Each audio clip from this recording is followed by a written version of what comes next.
అని ఒక అడ్వర్టైజ్మెంట్ ఇచ్చారు. తాజా 30 అందులో మొట్టమొదటిసారిగా 3 ఏళ్ల తర్వాత పార్లమెంటు తలుపులు సైతం మూసివేసి విభజన చట్టాన్ని బలవంతంగా మనపై రుద్దారు.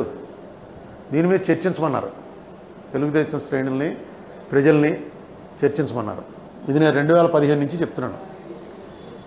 ప్రెసిడెంట్ ఆఫ్ ఇండియాకి పట్టుకెళ్ళి ఒక పుస్తకం ఇచ్చి ఇది పాస్ అవ్వలేదండి, ఈ చట్టానికి కాన్స్టిట్యూషనల్గా చేయవలసినటువంటి ప్రక్రియ జరగలేదు, నిజంగా జరుగుంటే అది పాస్ అవ్వదు, పాస్ అవడానికి కావాల్సినటువంటి ఓటింగ్ లేదు లోపల, అందుకే తలుపులు మూసేశారు. తలుపులు మూయటానికి ఎట్టి పరిస్థితుల్లో కూడా డివిజన్ జరిగేటప్పుడు తప్ప తలుపులు మూయటానికి వీల్లేదు. ఔటర్ లాబీ తలుపులు కూడా మూసేశారు.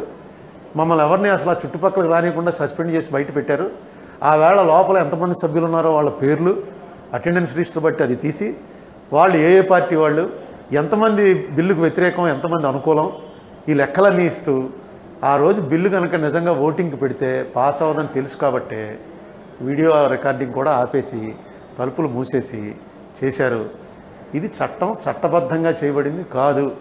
అడగండి, ఇదే చట్టాన్ని మళ్ళీ ఒకసారి పాస్ చేయించండి, కానీ తప్పు జరుగుతుంది అని 2015 నుంచి మొత్తం తెలుగుదేశం ఎంపీలకు చెప్పాను, వైఎస్ఆర్సీపీ ఎంపీలకు చెప్పాను, కాంగ్రెస్ ఎంపీలకు చెప్పడానికి కాంగ్రెస్ ఎంపీ ఎవరు లేడు. ఎందుకంటే ఇది లోక్సభలో జరగాలి, రాజ్యసభలో కాదు. లోక్సభలో కాంగ్రెస్ ఎంపీ ఎవరో ఆంధ్రప్రదేశ్ నుంచి లేరు. ఈ పరిస్థితిలో ఇన్నాళ్ళకి చంద్రబాబు నాయుడు గారు తలుపులు మూసేసి జరిగింది బలవంతంగా రుద్దారన్న దాని మీద చర్చించమన్నారు. కాబట్టి ఆయన నేను కోరేది ఏంటంటే ఇది చర్చించవలసింది ఆంధ్రప్రదేశ్లో కాదు, లోక్సభలో చర్చించాలి. లోక్సభలో మీ పార్టీ చేత నోటీస్ ఇప్పించండి, ఇప్పించి ఆ వేళ జరిగిన దానికి కారణాలు ఏంటి, ఎందుకు ఇంత అఘాయిత్యం చేశారు అని అడగండి. భారతీయ జనతా పార్టీ సపోర్ట్ చేయబట్టే ఇది జరిగింది. అందుకని మీరు చేతులు ముడుచుకుని కూర్చుంటే కరెక్ట్ కాదు అది. ఎందుకంటే ఆంధ్రప్రదేశ్ ప్రజలు ముఖ్యం. మీకు ముఖ్యమంత్రిగా ఆంధ్రప్రదేశ్ ప్రజలు, ఆంధ్రప్రదేశ్ అభివృద్ధి అన్నది #1 ప్రయారిటీ అవ్వాలి.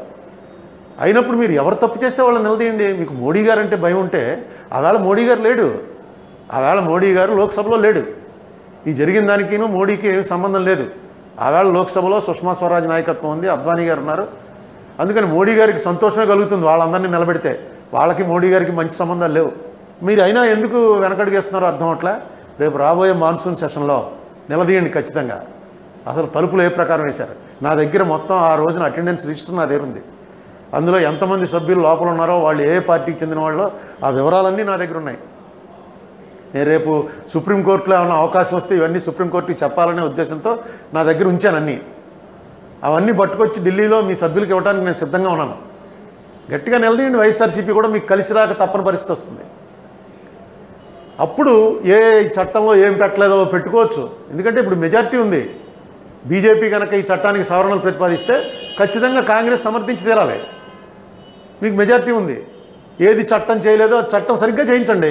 చట్టంలో పెట్టలేదు కాబట్టి చేయలేకపోతున్నాం అన్నది పెట్టండి. ఇప్పుడు ఇంకా ప్రభుత్వాలు ఎందుకు? గత ప్రభుత్వం చేసినటువంటి తప్పులు మీరు. Thank you. ఈ వీడియో మీకు నచ్చితే లైక్ బటన్ టచ్ చేయండి. తాజా 30 ఛానల్కు సబ్స్క్రైబ్ చేయండి. మీ మిత్రులకు షేర్ చేయండి.